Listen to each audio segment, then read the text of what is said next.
Sadhguru, during the lockdown, we have gained a lot of weight from overeating and no physical activity.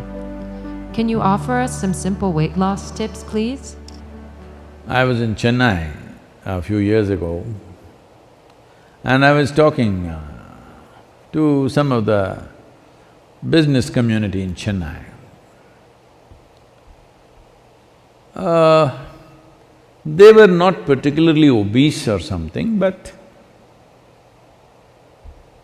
little trying to imitate the planet. Not by being on a spin, in form, I mean. So I said, as a generation of people, look at your condition. If I had come to Chennai 50 years ago or 100 years ago, in what physical form people would be, in what level of physical fitness they would be, ordinary people I'm talking about. I'm not talking about gymnasts, sports persons, not those kind of people, ordinary people on the street. Or even now, in what kind of physical strength and condition people are in rural India, for example. I said, see, suppose it so happened, you were walking on the street and you saw a tiger, a wild tiger, hungry one. How many of you can at least climb a tree? And this is a spectacular show, a tiger on a Chennai street. This is not a everyday happening, it is something you must enjoy. But how many of you can climb a tree, which is the trunk of it, usually the city trees, what is on the avenues and stuff, is not more than 8 to 12 feet. How many of you can climb this 8 to 12 feet and sit on a branch and enjoy the wildlife view? No. Only those guys who are doing the menial jobs, the guy who is sweeping the street, maybe he will go sit on the tree and watch how wonderful a breakfast you are. Why have we become like this? It's not the tiger is… where is the tiger going to come? That's not the point. Why are you in this condition that you cannot do anything physically anymore? All you can go to office and come back. Those things are also necessary in today's world, but is it not important that you are in some way physically competent? Physical competence is a reflection of your physiological strength. And your physiological strength in many ways is the foundation for your psychological balance. It is no more in question.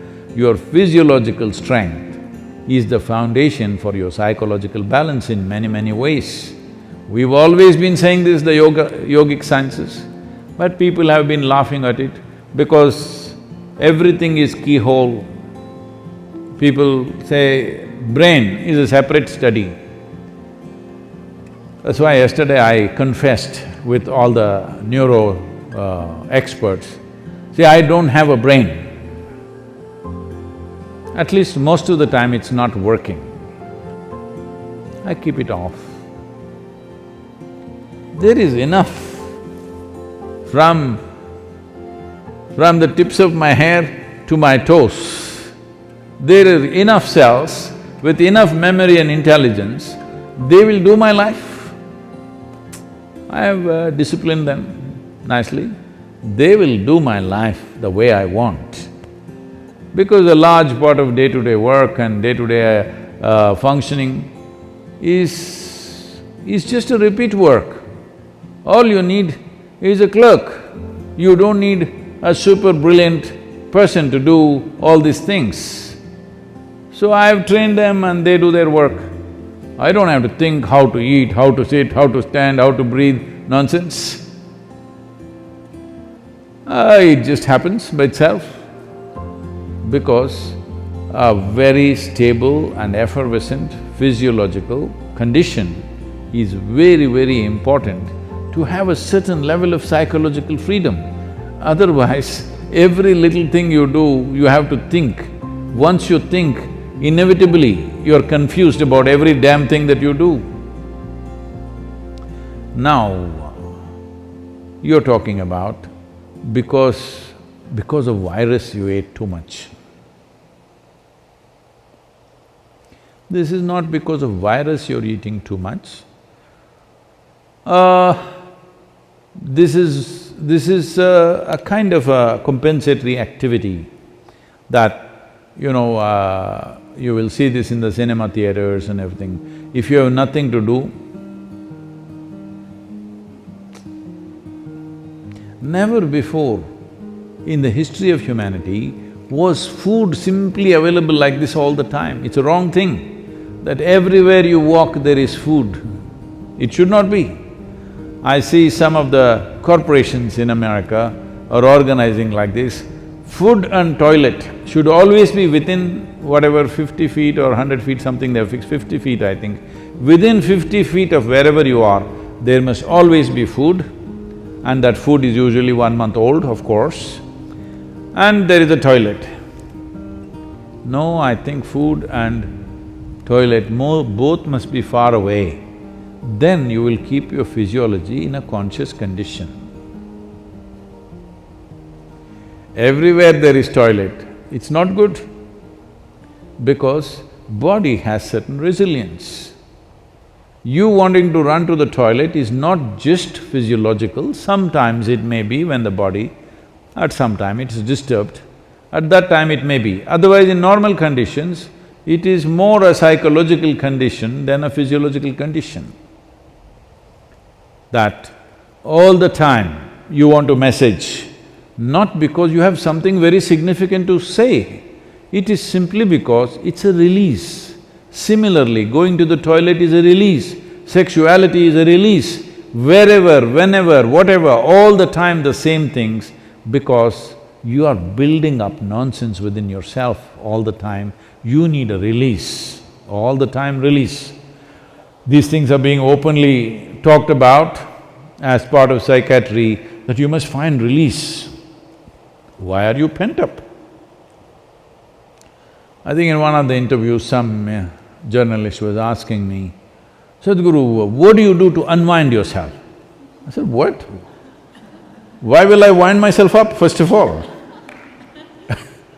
I don't wind myself up and then want to unwind somewhere. What are you? Are you a grandfather clock or something? You wind yourself up. Even the watch doesn't need any winding anymore, it runs by itself. Why are you winding yourself up? This is simply because you understand life as an accumulation. Yes, body is an accumulation, mind is an accumulation, but life is not an accumulation, it's a phenomena that's happening. If you have not tasted that phenomena, you know only accumulations, you always think the safety is in accumulation, whether it's wealth, money, this, that, and body. But at least your money you can keep it in the bank, though it may be heavy in your mind. But if you accumulate too much body, you have to carry it around every moment of your life. And in the world today,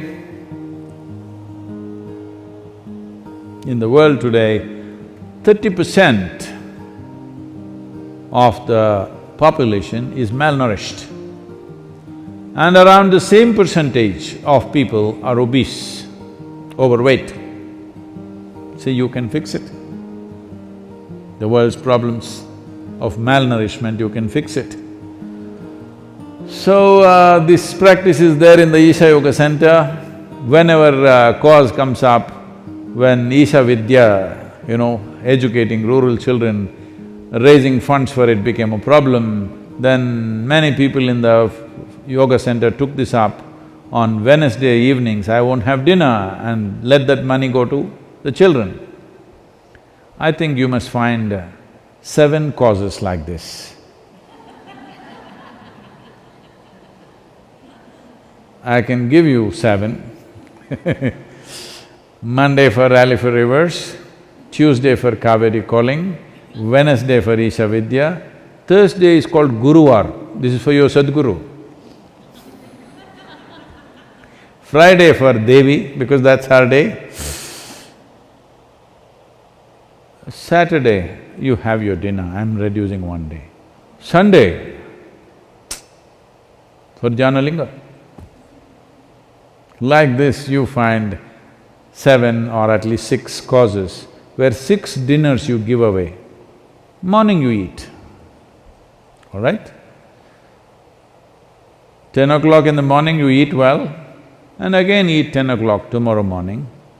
And also, because you need to keep social distancing, drive out of the town and walk back. Get into your bus, buy a ticket for 10 kilometers away and just walk back. Best you go without your phone and your wallet, so that you have to walk back. Do something, come on. Already there is one problem. You want to multiply your problems, huh? You want to increase the size of your problem? Don't do that. There's enough problem already. I'm telling you, there's substantial problem. Just because I'm laughing and joking about this, don't think there is no problem. There is substantial problem. Don't fool yourself, because if your body and your mind is in a certain condition, you can easily fool yourself. This happened. Shankaran Pillai was running a garment shop here in United States. And a lady came to buy some kind of a pullover. So, he promised her it is 100% wool. She took it, went home. The next day she came back and she said, "You said it's 100% wool, but here the label says it is made in Bangladesh and it's 100% cotton." He said, "Ma'am, don't you be fooled by this. The label is only to fool the moths."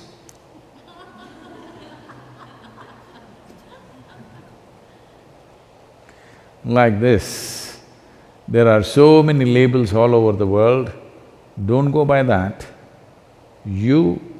This is a simple experiment you must do, all of you who are sitting now on the floor. When you get up, you must use only 2 limbs to stand up. All of you, in your life you must keep this up, however old you are.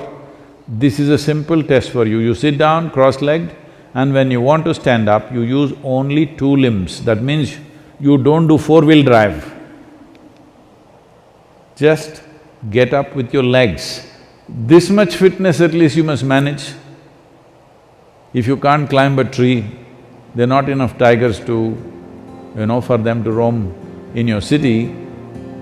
If you can't climb a tree, it's okay, but at least you must be able to stand up. This much fitness you must maintain. Please do that for yourself.